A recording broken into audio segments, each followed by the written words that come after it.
तो स्वागत है। हेलो दोस्तों, कैसे हैं आप सब। आई होप आप सभी बहुत अच्छे होंगे और आप सभी के अच्छा होने की मैं कामना करता हूं। आज हम लोग पढ़ेंगे unit second year third semester economics. Pandit Deendayal Upadhyay का जन्म हुआ था 25 दिसंबर 1916। पंडित दीनदयाल उपाध्याय का जन्म कहाँ हुआ था? मथुरा। दीनदयाल उपाध्याय अखिल भारतीय जनसंघ के अध्यक्ष निर्वाचित हुए 1967। पंडित दीनदयाल उपाध्याय की प्रसिद्ध पुस्तक है एकात्म मानववाद। दीनदयाल उपाध्याय ने साप्ताहिक पत्रिका निकाला पंचजन्य। दीनदयाल के अनुसार भारतीय संस्कृति का जीवन दर्शन है एकात्म मानववाद। दीनदयाल उपाध्याय भारी उद्योग के खिलाफ थे क्योंकि ये पूंजी प्रधान थे।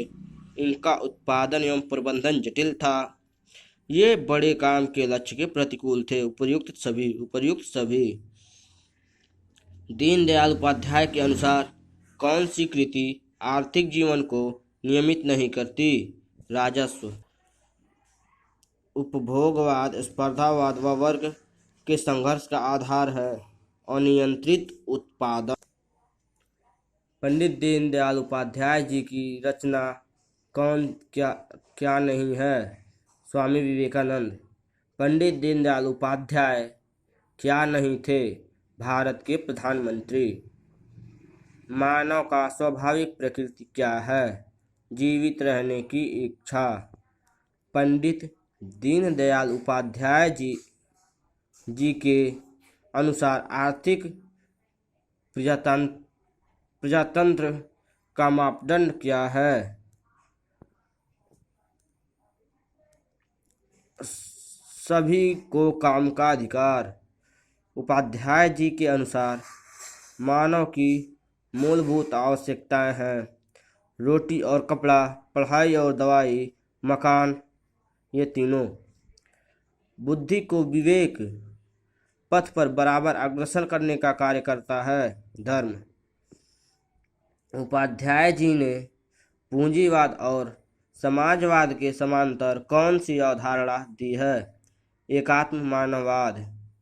3 ऋण सिद्धांत दिया था दीनदयाल उपाध्याय ने। दीनदयाल उपाध्याय जी की प्रमुख पुस्तकें हैं राष्ट्र जीवन, एक दशा, एक प्रेम कथा, जगत गुरु शंकराचार्य। ये तीनों ही पंडित दीनदयाल उपाध्याय जी की रचनाएं हैं। पंडित दीनदयाल उपाध्याय के विदेश नीति के व्यवहारिक सूत्र हैं। भारतीय परिस्थिति में पाकिस्तान और चीन प्राकृतिक शत्रु हैं। भारतीय राष्ट्रीय हितों में सहयोगी मित्र और असहयोगी शत्रु होते हैं। दीनदयाल के विचारों के आधार पर प्रतिरक्षा के पूरक परराष्ट्र नीति होनी चाहिए। उपयुक्त तीनों ही दीनदयाल उपाध्याय जी के विदेश नीति के व्यवहारिक सूत्र हैं। दीनदयाल के विचारों के आधार पर ग्रामोत्थान कार्यक्रम चलाए शिवदयाल उपाध्याय। दीनदयाल उपाध्याय की सुरक्षा नीति का ध्येय था राष्ट्र का सैनिकीकरण एवं सेना का आधुनिकीकरण। उपाध्याय जी के अनुसार शिक्षा का माध्यम नहीं है समर्पण। उपाध्याय जी के अनुसार आय में समता की स्थिति होनी चाहिए 1:20। बेकारी की समस्या के लिए उपाध्याय जी किसे दोषी मानते हैं? शिक्षा व्यवस्था।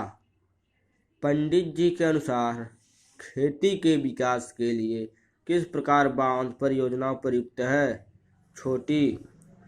उपाध्याय जी के अनुसार उनके निबंध राष्ट्रीय जीवन की समस्याएं किस वर्ग से संबंधित था? राजनीतिक दल।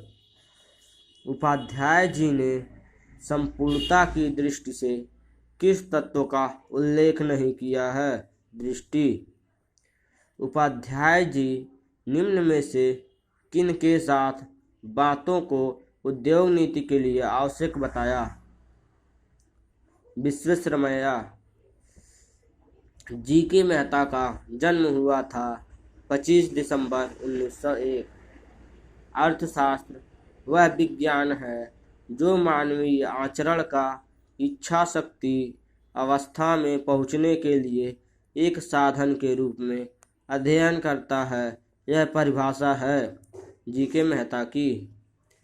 जी.के. मेहता के दृष्टिकोण अर्थशास्त्र के प्रति हैं संस्कृति एवं परंपरा के अनुकूल। मेहता की प्रसिद्ध रचना है अर्थशास्त्र के मूलाधार। कल्याणकारी अर्थशास्त्र का विचार दिया है जे.के. मेहता ने। लाभ संबंधित मेहता के विचार हैं, यह लागत का भाग होता है और इसका निर्माण मांग और पूर्ति द्वारा होता है। यह साहसी का प्रतिफल होता है, यह जोखिम सहन करने का पुरस्कार है। उपर्युक्त तीनों ही मेहता जी के विचार हैं। जी.के. मेहता की प्रमुख पुस्तक है study in advance economic theory, federation of economics, economic growth. ये तीनों ही जी.के. मेहता जी की पुस्तकें हैं। अमर्त्य सेन की प्रमुख कृति है Indian development, Indian economics development and social, the politics of hunger. उपयुक्त सभी बिना सामाजिक सुधार किए कल्याणकारी आर्थिक विकास नहीं हो सकता, यह अमर्त्य सेन ने कहा। अमर्त्य सेन के अनुसार सामाजिक विषमता पिछड़ेपन का प्रमुख कारण है। शिक्षा का निजीकरण, शिक्षा की सार्वभौमिकता ही पिछड़ेपन का कारण है। स्वभौमिकरण, संसाधन मूल्य एवं विकास रचना है अमर्त्य सेन की। ह्यूमन डेवलपमेंट इंडेक्स विकसित करने में सहायता प्रदान किया अमर्त्य सेन। डेवलपमेंट इकोनॉमिक्स में कैपेबिलिटी का सिद्धांत दिया है अमर्त्य सेन।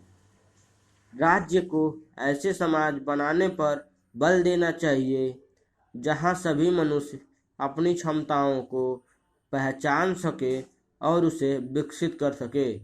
कैपेबिलिटी का सिद्धांत जो कि अमर्त्य सेन ने दिया था। अकाल भोजन में कमी से नहीं बल्कि असामान्य वितरण से होता है, यह विचार दिया गया है पूर्ववर्ती एंड फेमिनिज के द्वारा। कल्याणकारी अर्थशास्त्र की संकल्पना दी थी अमर्त्य सेन। जगदीश नटवरलाल भगवती का जन्म हुआ था 26 जुलाई 1934। जगदीश भगवती प्रसिद्ध हैं अंतर्राष्ट्रीय व्यापार अनुसंधान के कारण।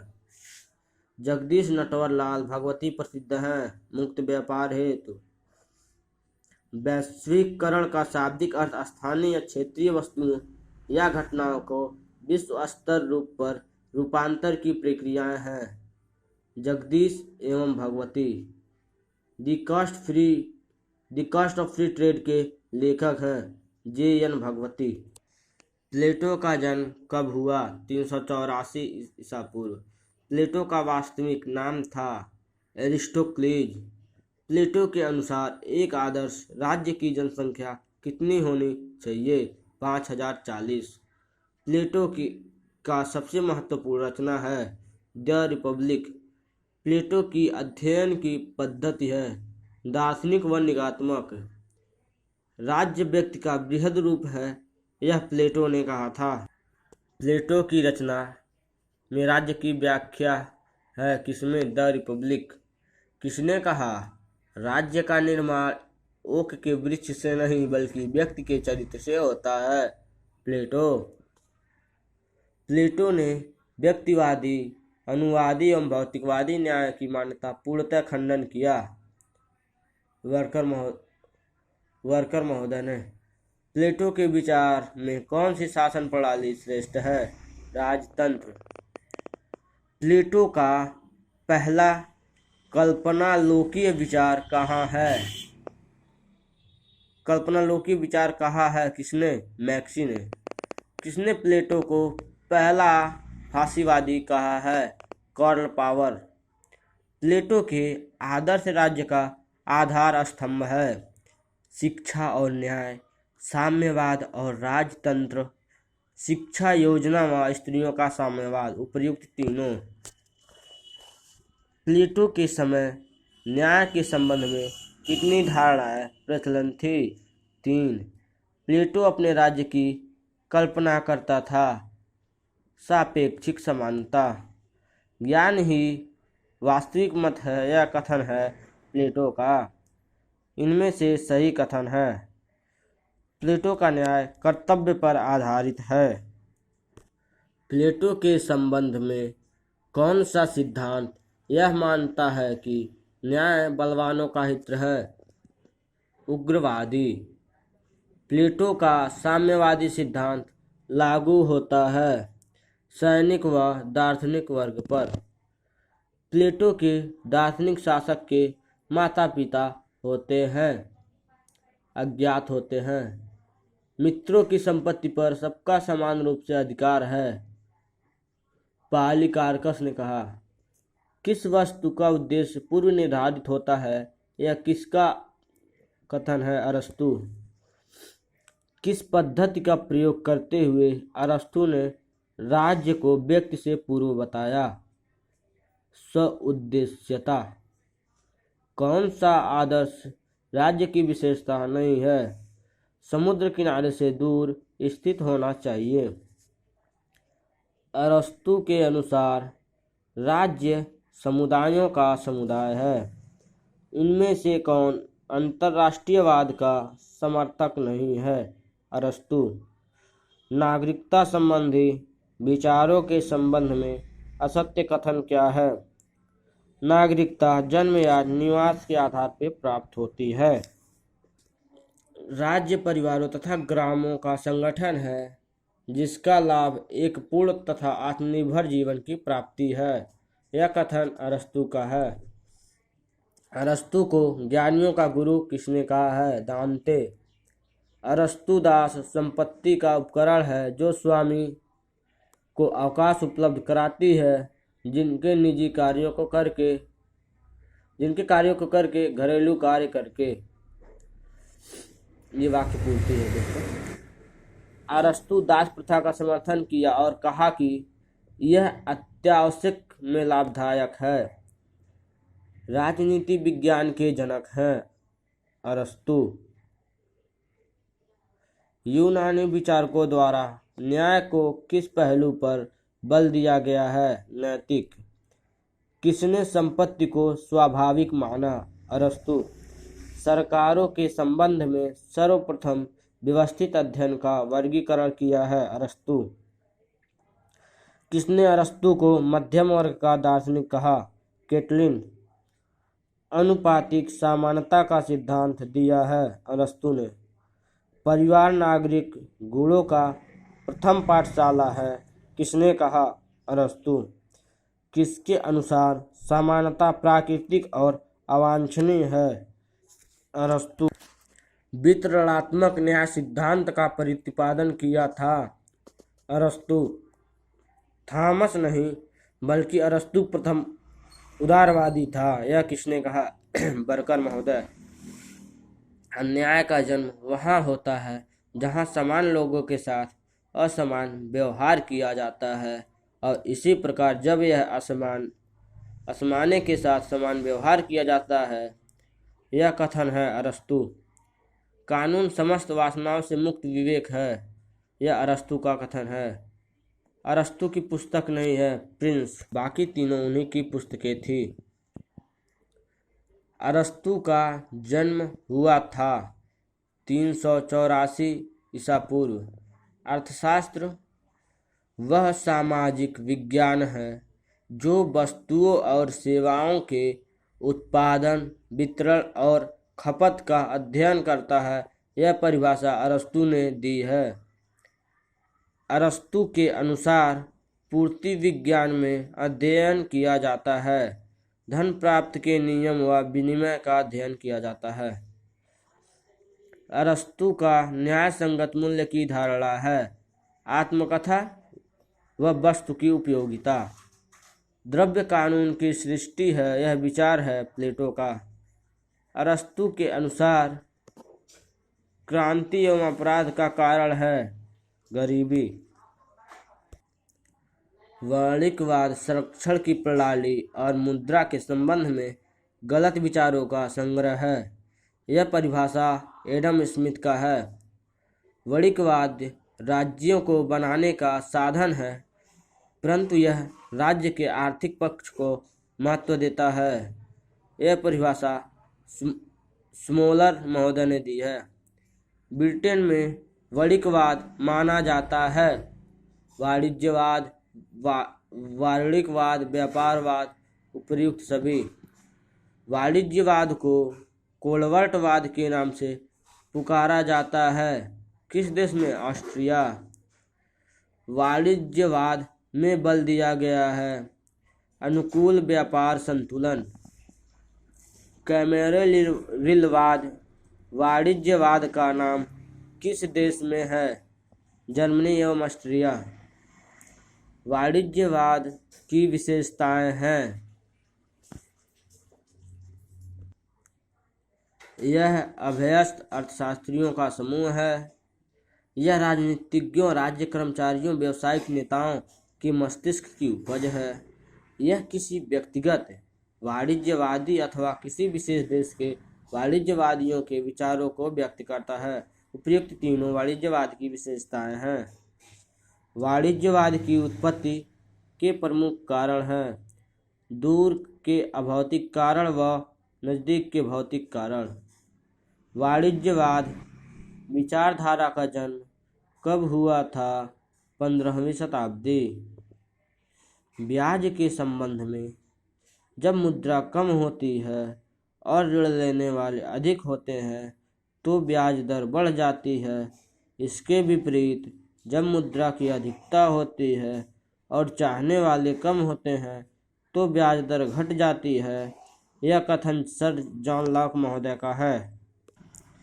वाणिज्यवादियों के अनुसार मूल्य होते हैं, प्राकृतिक होते हैं, श्रम मूल्य होते हैं व बाजार मूल्य। ये सभी प्रकार के मूल्य होते हैं।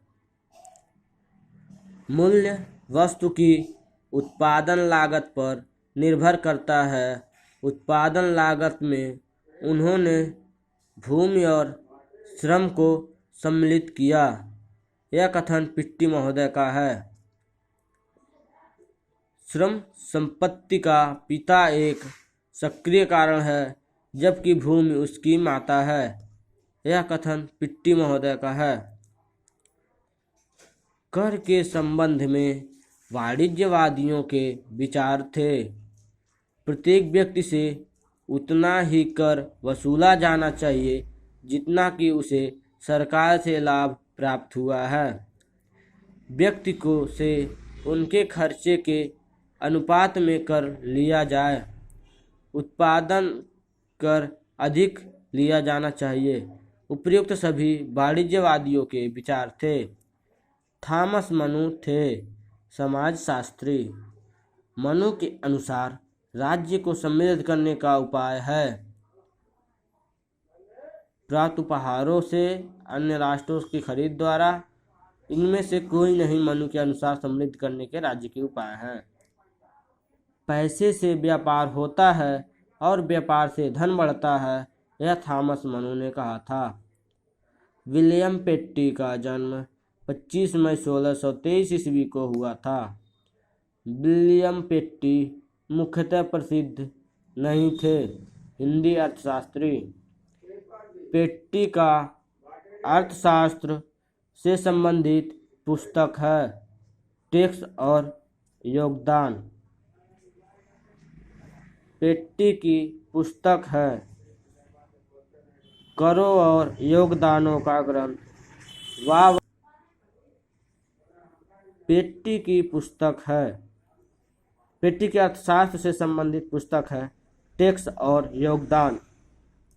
पेट्टी की पुस्तक है करों और योगदानों का ग्रंथ। वन से पीएटी वांट टू लर्न कंसर्निंग मनी। ये सभी पेट्टी की पुस्तकें हैं। वांट टू लर्न कुंग पुस्तक वांट टू लर्न कुक पुस्तक संबंधित था वित्त से। पेट्टी का मूल सिद्धांत के अंतर्गत हैं भूमि और श्रम। ब्याज के संबंध में पेट्टी का विचार था ब्याज इनाम के रूप में। लाइसेंस केयर गवर्नेंस का सिद्धांत दिया पेट्टी ने। व्यापार के संबंध में पेट्टी का विचार था व्यापार स्वतंत्र होना चाहिए। पेट्टी का कराधान का सिद्धांत आधारित है समानता और प्राकृतिक स्वतंत्रता पर। फिजियोक्रेसी प्रकृतिवाद से संबंधित है फिलियस वकेटस। प्रकृतिवादी विचारक इसे नाम से जाने जाते थे प्रकृतिवादी, अर्थशास्त्री, कृषि प्रणाली, इन सभी नामों से। फिजियोक्रेसी का शाब्दिक अर्थ है प्रकृति का शासन। प्रकृतिवाद के उत्पत्ति के प्रमुख कारक हैं क्रांतियाँ, वाणिज्यवादी नीतियाँ, विज्ञान के नवीन खोज के प्रभाव, उपरोक्त सभी। प्रकृतिवाद के प्रमुख सिद्धांत हैं प्राकृतिक व्यवस्था, वास्तविक उत्पादन, धन का परिभ्रमण, उपयुक्त सभी। प्राकृतिक व्यवस्था को विज्ञान का कहा है किसने? प्रकृतिवादियों ने। प्रकृतिवाद के जन्मदाता माना जाता है क्रासिस्क ने। Thought of the production and distribution of wealth पुस्तक के लेखक रॉबर्ट टार्गो हैं। प्रकृति व्यवस्था ऐसी शारीरिक संरचना है जिसे कि स्वयं ईश्वर ने संसार को प्रदान किया है। यह कथन लीवर महोदय का है। वास्तविक उत्पादन का उद्देश्य है कृषि ही सर्वश्रेष्ठ व्यवसाय है। प्रकृतिवादी की नीति थी हस्तक्षेप की नीति। कैने ने समाज को 3 वर्ग में विभाजित किया जो है उत्पादक वर्ग, संपत्ति स्वामी वर्ग, अनुत्पादक वर्ग, उपरोक्त सभी। प्रकृतिवादी किस वर्ग का उत्पादक मानता था? कृषक वर्ग। प्रकृतिवादियों ने राज्य के कार्य निर्धारित किए प्रकृति व्यवस्था की रक्षा, शिक्षा पर बल, लोक निर्माण कार्यों के बल, उपयुक्त तीनों। कर प्रणाली के संबंध में प्रकृतिवादियों का विचार है कर का भार उन्हीं पर डाला जाए जो अंतिम रूप से उसका भार ग्रहण कर सके। मूल्य के लागम का सिद्धांत का प्रतिपादन कैने ने किया है। आर्थिक विचार के इतिहास में प्रकृतिवादी का योगदान है। कर निर्धारण के साथ उपयुक्त सभी। कुनो एक अर्थशास्त्री के रूप में प्रसिद्ध हैं। सीमांतवादी। कुनो का जन्म किस सन में हुआ था? 1801 France. Principle of the theory of wealth पुस्तक लिखा है कुनो ने। गणितीय अर्थशास्त्र के संस्थापक कुनो हैं। कुनो के मांग आपूर्ति के सिद्धांत में मांग को प्रभावित करने वाला प्रमुख कारक है कीमत। द्वैधिकार नियम प्रस्तुत किया था कुनो ने। Development of the law of exchange among man का प्रकाशन कब और किसने किया? 1854 ईस्वी गोसेन के द्वारा। सीमांत उपयोगिता सिद्धांत का प्रतिपादन किया है गोसेन ने। सीमांत उपयोगिता सिद्धांत को प्रभावित करने वाले कारक हैं अर्थ व कीमत दोनों। जैसे जैसे किसी वस्तु की अधिक इकाइयों का उपयोग किया जाता है तो उससे प्राप्त होने वाली उपयोगिता गिरती जाती है और जब तटस्थ का बिंदु प्राप्त हो जाता है तो संतुष्टि अधिकतम हो जाती है। इस बिंदु पर विभिन्न वस्तुओं से प्राप्त आनंद की तीव्रता समान रहती है।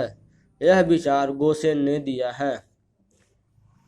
गोसेन के अनुसार सीमांत उपयोगिता का सिद्धांत है संतुष्ट उपयोग का एक तरीका है, पूर्ति होने पर यह गिरने लगता है। वस्तुओं का उपयोग थोड़ा थोड़ा करने से संतुष्टि समान रहती है। नए प्रकार के आनंद योग पर संतुष्टि का योग में वृद्धि होती है। ये तीनों गोसेन के सीमांत उपयोगिता के सिद्धांत हैं। गोसेन का सिद्धांत आधारित है, जो कि ऊपर आप पढ़ चुके हैं, इसलिए इनमें से कोई नहीं ऑप्शन होगा।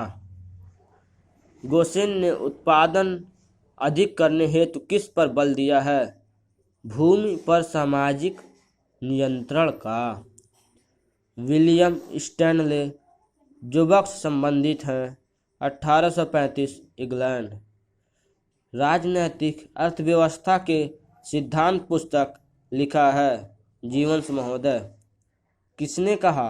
अर्थशास्त्र का संपूर्ण सिद्धांत उपयोग के ही सिद्धांत पर निर्भर है, जीवांश। विनिमय मूल्य का सिद्धांत दिया है, जीवांश ने। सूर्य चिन्ह का सिद्धांत दिया है, जीवांश। लियोग वालरस के पिता का नाम है Auguste walrus. Element of pure economics के लेखक हैं वालरस। लियोन वालरस संबंधित हैं आर्थिक संकलन के अध्ययन में गणितीय विश्लेषण से। वालरस के अनुसार अर्थशास्त्र है निरपेक्ष विज्ञान। अर्थशास्त्र में गणितीय विश्लेषण संप्रदाय के संस्थापक हैं walrus. Federation of economic theory कब प्रकाशित हुई थी? 1871। मेंजर की प्रमुख पुस्तक है on the theory of capital, federation of economic theory, the error of German historians in German political economics. उपयुक्त सभी मेंजर की प्रमुख पुस्तक हैं। आर्थिक वस्तुएं वे वस्तुएं हैं जिनके लिए हमारी आवश्यकताएं उनकी उपलब्ध पूर्ति की सापेक्ष संख्या में अधिक रहती हैं। यह कथन है मेजर का। किसी भी चीज़ को वस्तु बनाने के लिए दिशाओं का होना आवश्यक है। मानवीय आवश्यकता की वस्तु हो या आवश्यकता पूर्ति का गुण होना है या आवश्यकता पूर्ति के कारण हो, इसमें भी वस्तु की दिशाओं का ज्ञान होना आवश्यक है। इसलिए इसका ऑप्शन उपरोक्त सभी होगा। मेजर की वस्तु वर्गीकरण का आधार था आवश्यकता की संतुष्टि। मेजर के अनुसार अर्थशास्त्र के अध्ययन विधि है आमूर्त विधि। मेजर के उत्पादन लागत सिद्धांत के आधार पर जिन विधियों का प्रयोग किया गया है वे हैं उपयोगिता से संबंधित आत्मगत सिद्धांत। मेजर संबंधित हैं ऑस्ट्रियन संप्रदाय से। On the origin and law of value पुस्तक लिखा वीजर ने मूल्य के सिद्धांत की व्याख्या अपनी किस पुस्तक में किया है? Natural value. वामवर्ग की प्रमुख कृति है capital of interest, the possessive theory of capital, history of critic of theory of interest. ये सभी वामवर्ग की कृति हैं। वामवर्ग के आर्थिक सिद्धांत समाहित हैं मूल्य निर्धारण का सीमांत युग्म का सिद्धांत व ब्याज का सिद्धांत। मूल्य पूंजी और लगान पुस्तक विक्सेल ने लिखा है। मुद्रा का परिणाम सिद्धांत विक्सेल ने दिया है। बैंक बट्टा दर द्वारा आर्थिक नियंत्रण प्रणाली का समर्थक विक्सेल हैं। इरविंग फिशर का जन्म 1867 ईस्वी अमेरिका में हुआ था। अर्थशास्त्र का प्रारंभिक सिद्धांत इरविंग फिशर ने दिया था। फिशर के अनुसार उपभोग व्यय निर्भर होता है दोनों पर, आय की मात्रा व आय के वितरण पर। मुद्रा के परिणाम सिद्धांत दिया है फिशर ने। अगर आपको दोस्तों यह वीडियो अच्छा लगता हो तो लाइक करें, सब्सक्राइब करें, शेयर करें और अपने दोस्तों को भी बताएं कि इकोनॉमिक्स की BA second year third semester का फर्स्ट पेपर का कंप्लीट वीडियो यूट्यूब पर अपलोड हो चुका है। आप लोग इसे देखें। यदि इसमें कोई त्रुटि है या फिर हमारी कोई गलती हो तो उसे कमेंट करके ज़रूर बताएं। वीडियो अच्छा लगा लाइक करें, सब्सक्राइब करें, शेयर करें। धन्यवाद। आप सभी पढ़ते रहें। हमारी शुभकामनाएं आपके साथ हैं।